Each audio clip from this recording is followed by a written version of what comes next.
ایک دفعہ پھر ہم ایک ایسے دوراہے پہ کھڑے ہیں جہاں جمہوری نظام تو ہے لیکن کیا واقعی پارلیمنٹ کی بالادستی ہے؟ آئیے اسی بات سے پروگرام کی شروعات کرتے ہیں۔ ہمارے ساتھ موجود ہیں پروفیسر ڈاکٹر محمود شوکت صاحب، جن کی اگر فیملی کی بات کی جائے تو ان کا ایک بہت ہی زبردست کنٹریبیوشن رہا ہے ٹورڈز اے پارلیمنٹری سسٹم ان پاکستان، اور میں چاہوں گی کہ یہ ضرور بتائیں کہ جنریشنلی جب انہوں نے ان موضوعات کو اپنے گھر میں، جہاں جمہوریت کی اقدار، جہاں پہ آئین کی بالادستی کی بات ہوتی ہے، آج جس نہج پہ ہم موجود ہیں منہج القوم، اس کو یہ کیسے دیکھتے ہیں؟ السلام علیکم ڈاکٹر صاحب۔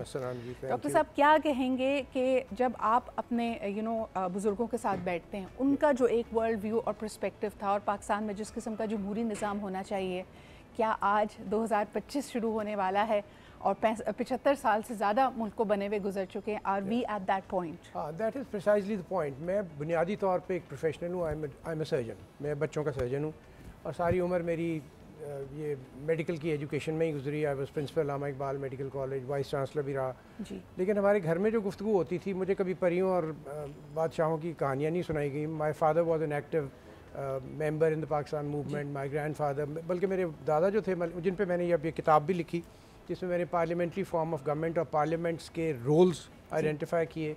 ملک Barkat Ali was a very big name Pakistan movement میں، کیونکہ پنجاب میں وہ واحد مسلم لیگ ممبر تھے پنجاب اسمبلی میں 10 سال، جو 1936 سے 46 تک، they were the formative years of Muslim struggle. پھر he was one of the 4 who drafted the Pakistan resolution and one of the 18 who signed it. Pakistan کا کیک جنہوں نے ہمارے گھر میں کاٹا تھا 19 ٹیمپل روڈ پہ۔ تو مجھے بڑی حیرت ہوتی تھی کہ جب میں کسی فورن آتھر کی کتاب پڑھتا ہوں تو اس میں تو ان کا بڑا ذکر آتا ہے، اور وہ لوگ کہتے ہیں 2 ہی مسلم لیڈرز تھے، ایک قائد اعظم محمد علی جناح اور ایک ملک برکت علی، who were tempted many times but they stood up to their commitment and they didn't move an inch۔ پھر مجھے بڑی حیرت ہوتی ہے کہ ہماری تاریخ میں ان کا نام کیوں نہیں آتا۔ اس طرح میں نے پھر اس طرف میں مائل ہوا، اور میں نے پنجاب اسمبلی کی ساری کاروائی 1936 سے 46 تک، this was single man opposition. General Dyer جو جلیانوالہ باغ کے مشہور آدمی تھے، ان کے خلاف آرٹیکلس لکھے جس پہ he was editor of the daily observer. تو گورنر نے لیٹر لکھا آبزرور کے اونر کو۔ اب سوچیں، اب میں یہ اس لیے واقعہ سنا رہا ہوں کہ کیریکٹر کیا تھا، کہ یا تو تم ملک برکت علی کو نکال دو، یہ حکومت پہ تنقید کرتے ہیں، یا ہم تمہاری اخبار بند کر دیں گے۔ تو شہاب الدین نے جواب دیا کہ میرا اخبار بند کر دیں، ایک ایماندار آدمی جو سچ لکھ رہا ہے میں اس کو نہیں نکالوں گا۔ So this was the end of Observer, which was a very very renowned paper۔ جب میں نے یہ سارا کچھ پڑھا تو پھر میں نے سوچا کہ آخر ایسا کیوں ہے۔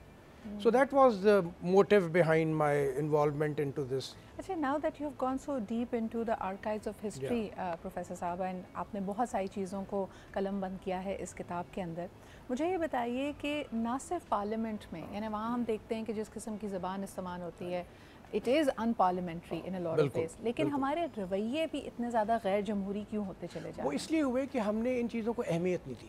میں آپ کو اس چیز سے، ہمارا نظام تعلیم کیا ہے، ہم لوگوں کو ٹیکنیکل نالج دیتے ہیں اور ہم انہیں اس قابل کرتے ہیں کہ انہیں نوکری ملے۔ اچھا، آپ بڑی اچھی بات کریں، کل ہی ایک رپورٹ نے کہا کہ صرف 5% بچے پاکستان کے ایسے ہیں جن کو کہا جا سکتا ہے کہ وہ کوالٹی ایجوکیشن حاصل کر رہے ہیں۔ تو ہماری تعلیم نہیں ہے۔ میرا ماننا یہ ہے کہ ہمارے یہاں نظام تعلیم ہے ہی نہیں۔ ہم ٹیکنیکل نالج دے کے لوگ پروڈیوس کر رہے ہیں for getting a job, they are successful, لوگوں کو جاب مل جاتی ہے، لیکن جو بنیاد فلسفہ تعلیم کا ہے وہ تو مورل ایجوکیشن ہے۔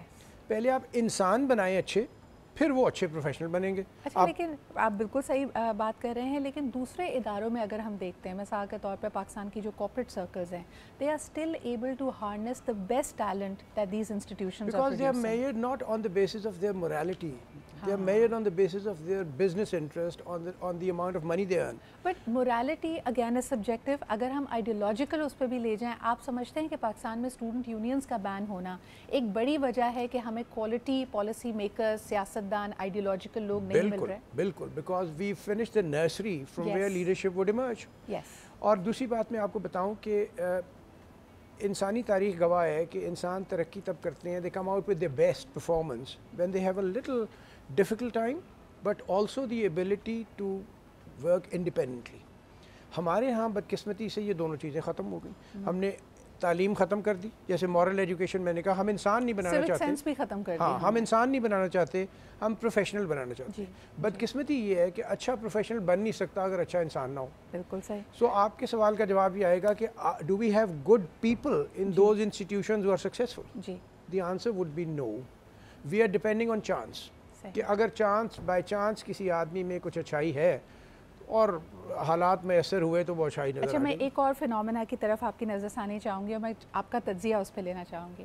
Do you think it is the end of the politics of fear کا ایرا؟ اور یہ میں آپ سے اس لیے کہہ رہی ہوں کہ ابھی ہم دیکھتے ہیں کہ سیریا میں ایک بڑی موومنٹ ہوئی ہے, بشار الاسد کی رجیم کا اختتام ہوا ہے, حسینہ واجد صاحبہ کی رجیم کو دیکھا جائے وہ بنگلہ دیش میں ختم ہوئی ہے, and it is seen that the people are breaking the shackles of fear and dictatorship. On the other hand اگر ہم ویسٹ کی طرف دیکھتے ہیں, وہاں پہ right wing politics is on the rise, fear mongering is on the rise, anti immigration is on the rise, کہ وہ ڈیورسٹی نہیں دیکھنا چاہتے. تو پھر what is happening in the world, what's this new world order? It is fairly simple. Okay. Your actions are determined by the fears you have in your mind. So West has a different set of fears. They fear that if Islam or Muslims as we are today, although I doubt that fear, because اور immigrants for that matter. Immigrants for that matter, ان کا fear وہ ہے, جی, اس وجہ سے وہ right کو move کرتے ہیں. مسلم کنٹریز میں فیئر یہ ہے کہ ہمارے اوپر ڈکٹیٹرشپ ہے, ہماری انڈیپینڈنس ختم کی جا رہی ہے, ہماری سول لبرٹیز ختم کی جا رہی ہیں.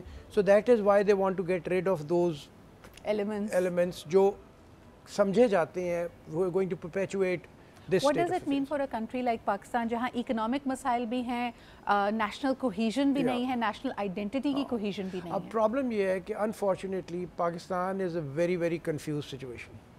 ہمارے یہاں کچھ پتہ نہیں ہے کہ ہمارے کیا لوگوں کے سب سے بڑا معاشرتی مسئلہ جو ہے اور معاشی مسئلہ ہے وہ ہے they're continuously shrinking power of capacity to purchase power ان کی ختم ہوتی. سو ان کا سب سے بڑا مسئلہ یہ ہے. ٹھیک ہے. And that is what creates lawlessness. جب آپ کے لوگوں کے درمیان فرق بہت واضح ہو جاتا ہے تو لوگ پھر they want to have it because religion takes a back seat, morality takes a back seat. اچھا, اگر اب ہم ریفارمس کی بات کرتے ہیں, آپ نے بالکل بجا فرمایا کہ اگر فقدان ہے موریلٹی کا, but at the same time some institution, some individual جس نے لیڈ کرنا ہے اگر ریفارمیشن کے پروسیس کو, اس کا ایک مورل ہائی گراؤنڈ ہونا چاہیے. یہ ایج, یہ ایڈوانٹیج اس وقت پاکستان میں آپ کس کے پاس دیکھتے ہیں؟ دیکھیں یہ ایج ایڈوانٹیج میں نے وہی آپ کو بتایا نا کہ بائی چانس ہے. So you may have a few good people some where, they are not as a group. So unfortunately human history میں groups are important if you talk of movements. لیکن پاکستان میں تو گروپس ہیں ہی نہیں, کوئی identity پہ, کوئی آئیڈیالوجی پہ. Personalities are important. اب جیسے ایک چھوٹی سی مثال لے لیتے ہیں, بنگلہ دیش میں when Hasina was ousted, there is a Dr. Yunus who can take, right? ہمارے پاس ایسے انڈیویجولز ہیں, ہم تو ہر ایک کو کنٹروورشل بنا دیتے ہیں. انڈیویجولز ہوں گے لیکن probably they don't really show up at the moment.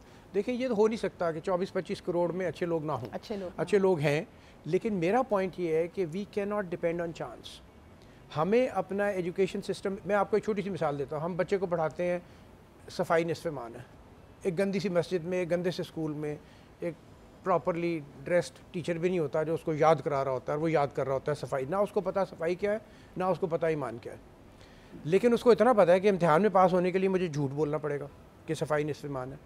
سو ہماری ایجوکیشن تو کاؤنٹر پروڈکٹیو ہے. ہم اس بچے کا اسی آرگیومنٹ کے ساتھ رہیے گا. پروفیسر صاحب مجھے بتائیں کہ in the Musharraf era he put a minimal education requirement for parliamentarians. Do you think that was a good move? It was a good move, I think it was a good move. لیکن میرا point اس سے آگے ہے. میرا point یہ ہے کہ ہم پارلیمنٹیرین از ناٹ این عہدہ, it is not a title. Parliamentarian is a way of thinking. It's a personality. It embodies so much کہ پارلیمنٹ سپریم ہے. یہ کیا لفظ ہے کانسٹیٹیوشن میں, پہلا لفظ جو کہ میں ایگری نہیں کرتا. اگر آپ اسلامک کانسٹیٹیوشن بناتے ہیں تو سپریم تو خدا ہے. نہیں, اس میں ایک سبسروینٹ آپ نے کلاز آئین میں رکھا ہوا ہے نا کہ پارلیمنٹ سپریم ہے unless کہ anything that they say is in contradiction with Sharia, with God's law. My issue is that supreme word is religiously meant only for God.